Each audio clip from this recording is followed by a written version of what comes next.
달팽이 주식 채널 시나브로입니다. 요즘 장 정말 재미없죠. 한 주는 또 꾸물꾸물 내리다가 또 한 주는 꾸물꾸물 오르고, 이 자산은 결국 보면 또 제자리 걸음이고, 오히려 뭐 확 빠지거나 확 오르거나 이 둘 중 하나였다면은 무서워도 재미라도 있을 것 같은데, 그런데 어찌 보면 또 다행인 것 같기도 해요. 저도 이제 물타기 할 돈이 거의 없거든요.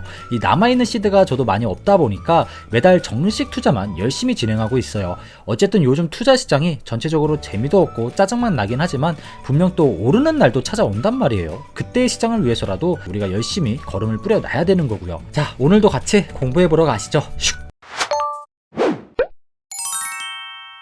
또 한 주가 시작될 거라서 중요 일정들을 다 정리해 봤습니다. 이번 주는 특히 중요한 일정들이 정말 많더라고요. 시장에 영향을 줄 만한 이벤트들이 많다는 거니까 이거 화면 캡처해 두시고 이번 주 일정 좀 참고해 주시면 좋을 것 같습니다. 최근에 보면요, 중국의 최대 경제 이벤트 중국 양해가 개최가 됐습니다. 덕분에 철강주나 리오프닝 관련주들이 특히 부각을 받고 있죠. 이번 주는 중국 양해가 경기 부양 기대감을 상승시킬 요인이 될 수도 있을 거예요. 하지만 여전히 미국의 통화 긴축 우려감, 그리고 달러의 재강세, 이런 것들은 시장의 부담으로 작용될 수 있을 겁니다. 당장 월요일부터는요, 우리나라 소비자 물가가 발표가 됩니다. 아시다시피 저번 달 한국 소비자 물가는 예상보다 더 높게 나왔었죠. 당연히 시장에 충격을 주기도 했고요. 근데 사실 우리나라만 이런 흐름이 나오고 있진 않거든요. 전 세계 소비자 물가가 요즘 비슷한 양상을 보이고 있죠. 공공요금이 전체적으로 오르기 시작을 하면서 전 세계가 이 영향을 피해가진 못했습니다. 저부터도 최근에 요금 나온 거 보고 뒤로 자빠질 뻔했으니까요. 아마 이런 역기저 효과를 고려해 본다면 한국 소비자 물가도 몇 달 조금 더 지나야 다시 내려가기 시작하지 않을까라고 생각해 볼 수가 있을 겁니다. 그리고 그 다음날 화요일에는 파월 형님의 연설이 예정이 되어 있어요. 아마 수요일까지 이게 이어질 텐데, 통화 정책과 관련된 질문들을 이 파월 형님이 참석을 해서 답변하는 방식으로 진행이 되거든요. 이런 걸 보면은 다음 주 증시는 파월이 어떻게 답변을 하느냐에 따라서 시장이 위든 아래로든 요동을 치지 않을까 싶어요. 가장 최근 파월의 발언이 있었던 게 저번 달이었거든요. 근데 파월이 이렇게 말을 했어요. 경제 지표가 계속 좋게 나온다면 전망치 이상으로 금리를 확 끌어올릴 수 있을 겁니다 라고 말을 했다는 거죠. 요즘 고용과 물가, 소비, 이런 모든 지표가 다 견조한 상태다 보니까 아마 지난달과 이번에 파월도 똑같은 멘트를 칠 가능성이 농후해 보입니다. 물론 시장이 어떻게 받아들이냐에 따라서 위든 아래로든 갈 수가 있겠죠.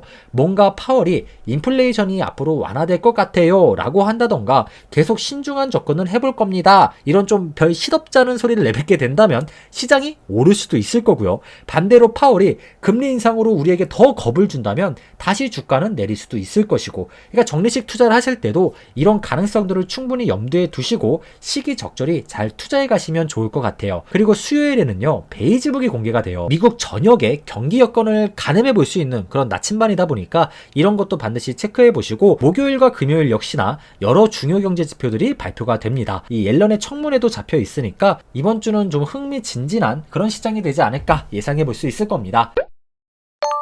첫 번째 소식입니다. 반도체 불황기. 근데 넌 왜 오르냐? 정말 이 말처럼 반도체 불황기임에도 불구하고요, 최근 무섭게 오르는 주식 하나가 있더라고요. 미국에 본사를 둔 반도체 장비 기업 엑셀리스 테크놀로지스라고 하는데요. 근래에 이 주식이 미국에 상장된 상위 30개 반도체 관련주들을 몽땅 제치고 수익률로 압도해버린 상황입니다. 반도체도 그냥 뚝딱 만들어지는 게 아니죠. 반도체를 만들기 위해선 반도체 제조 장비들이 필요로 하게 되는데, 대표적으로 ASML 같은 그런 기업이 있겠죠. 삼성전자나 TSMC도 첨단 장비를 만들기 위해서는 그들만의 힘으로는 불가합니다. 노광 장비라고 불리는 EUV 장비가 필요로 하게 되는데, 이 노광 장비를 ASML이란 기업이 개발하고 납품해주고 있죠. 마찬가지로 오늘 소개해드리고 있는 이 엑셀리스란 기업도 반도체 생산에 꼭 필요할 수밖에 없는 이온 주입 장비를 납품해주는 업체라고 보시면 됩니다. 전 세계 반도체 이온 주입 장비 시장을 양분하는 업체가 바로 이 엑셀리스란 기업이라는 거죠. 반도체의 주 재료가 되는 게 웨이퍼잖아요. 그 피자 조각처럼 생긴 거. 이 웨이퍼가 대부분 모래에서 추출한 규소인 실리콘으로 만들어집니다. 근데 피자처럼 얇게 썰린 이 웨이퍼가 사실 바로 전기가 통하진 않는다고 해요. 그래서 반도체의 전기적 성질을 띠게 해줄 수 있게 별도의 작업이 필요하다고 하던데, 그래서 이 이온 주입 작업이 꼭 필요할 수밖에 없다는 겁니다.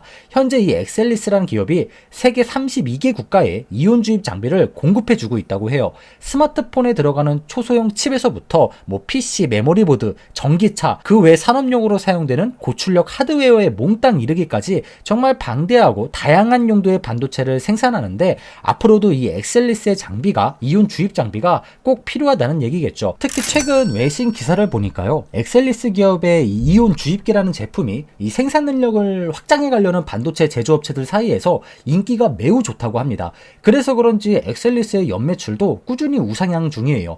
이 최근 증권사의 전망을 빌리면요, 오늘날 반도체 시장이 약 5천억 달러 이상의 가치가 있다는 것으로 평가되고 있었습니다. 우리나라 돈으로 치면은 650조 이상의 가치가 있다는 거겠죠. 당분간 반도체 시장은요, 공급 과잉 현상 때문에 사이클이 돌아오기 전까진 역풍을 조금은 겪을 수밖에 없을 겁니다. 하지만 잘 보세요. 인공지능 AI, 사물 인터넷 이런 것들과 같은 신기술들이 대거 쏟아지고 있는 실정이죠. 결국 반도체 불황기임에도 불구하고 반도체 시장은 2029년까지 연평균 한 12% 정도 성장할 전망이라고 하더라고요. 거기다가 IT 쪽뿐만이 아니라 반도체는 금융과 헬스케어 이쪽 다양한 산업으로 계속 사용 범위가 확대가 되고 있어요. 그래서 전문가분들이 바로 이 엑셀리스란 기업에 더 관심을 갖고 있다고 합니다. 스마트폰이나 PC 수요가 감소하면 타격을 받는 기업이 있는가 반면에 이 엑셀리스란 기업은 반도체 사용처가 더 많아지고 있어서 그 위험에서 더 자유로울 수 있다는 그런 논리였어요. 근래 들어서 전기차 시장도 급속도로 성장 중인데, 최근 이 기업의 여성 CEO분께서 이런 언급을 하기도 했었습니다. 전기차 시장이 성장해서 덕을 좀 봤어요 라고요. 실제로 전기차는요, 화석연료를 사용하는 내연기관 자동차보다 훨씬 더 많은 마이크로칩을 필요로 하게 됩니다. 그만큼 자동차 산업의 전기화가 이 회사의 성장을 상당 부분 주도하고 있다고 볼 수 있겠죠. 최근 인공지능의 성장세, 그리고 전기차 시장의 성장세, 또 앞으로 전기차가 더 디지털화 되게 되면 첨단 반도체에 대한 수요는 더욱 증가할 수밖에 없을 겁니다. 개인적으로는 배당이 없어서 정말 아쉬운 주식이었어요. 저처럼 배당 장기 투자자가 아니라 성장주만 투자하시는 분들이 계시다면 한 번쯤 공부해볼 만한 기업이 바로 이 엑셀리스 같은 이런 기업 아닐까요? 하지만 리스크가 완전히 없는 주식은 없습니다. 당연히 미국과 중국 간의 갈등이 첫 번째 리스크로 생각해 볼 수 있겠죠. 미국과 중국은 세계 최대의 반도체 소비 시장이잖아요. 그만큼 미중 무역 전쟁은 반도체 산업 전반에 타격을 가할 수밖에 없단 말이에요. 엑셀리스의 제품 출하량을 보면 중국의 출하량이 절대 적은 비중은 아니니까 이런 리스크도 투자 전 꼭 참고해 놓으시면 더 좋을 것 같습니다. 오늘도 공부하시느라 고생 또 고생하셨습니다. 항상 시청해주시는 우리 달팽이 구독자분들, 노력하신 만큼만 부자도 되실 겁니다. 오늘 영상도 도움이 되셨다면 좋아요와 구독, 꼭 알람 설정까지 부탁드리고요. 오늘도 행복하세요. 뱅쇼.